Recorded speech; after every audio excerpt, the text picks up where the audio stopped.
కొత్త ప్రభాకర్ రెడ్డి గారు, గౌరవ సభ్యులు పల్ల రాజేశ్వర రెడ్డి గారు.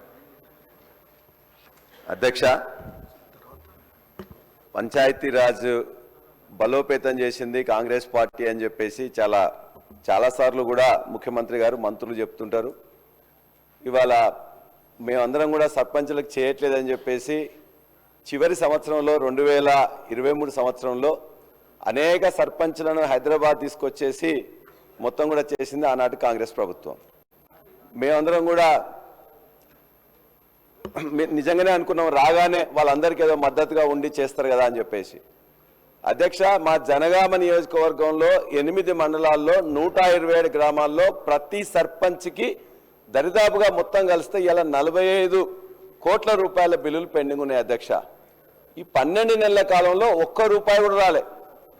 బచ్చన్నపేటలో ఒక చిన్న గ్రామం గంగాపురం అని ఒక దళిత మహిళ ఉన్నారు, వీళ్ళని ఏం చేయాలని చెప్పేసి చిన్న విలేజ్లో ఒక 7 లక్షలు ఉంది, ఆ 7 లక్షల కోసం కూడా తిరిగి రాలేదు. అధ్యక్ష, చిన్న రామంచల్ అని చెప్పేసి మాజీ సర్పంచ్ ఎండి ఖలీలా బేగం అని ఉంది, బిడ్డ పెళ్లి పెట్టుకున్నారు, దాదాపుగా 25 లక్షలు పెండింగ్ ఉన్నది.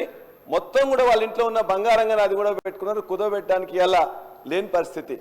అదే బచ్చన్నపేటలో ఇంకోటి నాగిరెడ్డిపల్లి అని చెప్పేసి కూడా, అంటే ఏ గ్రామమైనా ఉంది అధ్యక్ష, నాగిరెడ్డిపల్లిలో భవానీ అని చెప్పేసి వాళ్ళ ఇల్లు కూడా కుదవబెట్టుకున్నారు, ఒకరు బంగారం కుదవబెట్టుకున్నారు. అధ్యక్ష, మేము చేయలేదని చెప్పేసి మీకు అధికారం ఇచ్చిండ్రు, మీకు అధికారం ఇచ్చినప్పుడు మీరు ఇస్తా అని చెప్పిండ్రు. కాబట్టి ఇవాళ నా నియోజకవర్గంలో ఉండే 127 సర్పంచ్లకు రావాల్సిన బిల్లులను దయచేసి ఒక వారం రోజుల్లో 10 రోజుల్లో ఇవ్వాల్సిందిగా మీ ద్వారా మంత్రి గారిని నేను కోరుకుంటున్నా.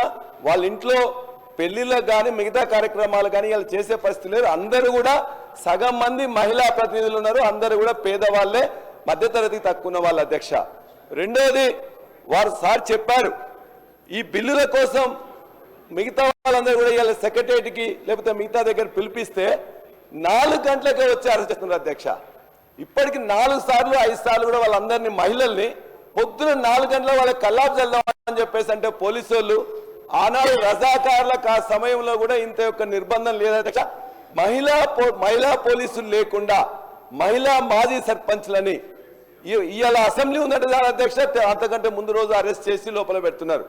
దయచేసి మీరు బిల్లులు ఇచ్చి వాళ్ళ యొక్క నిరసన తెలియకుండా చేయండి. ఆ నిరసన పాల్గొవట్లేదు, నాకు చేత కావట్లేదు అంటే కూడా ఆ మహిళా సర్పంచ్లను అరెస్ట్ చేయడం దయచేసి బంద్ చేయమని మంత్రి గారిని కోరుతా ఉన్నాను. అధ్యక్ష.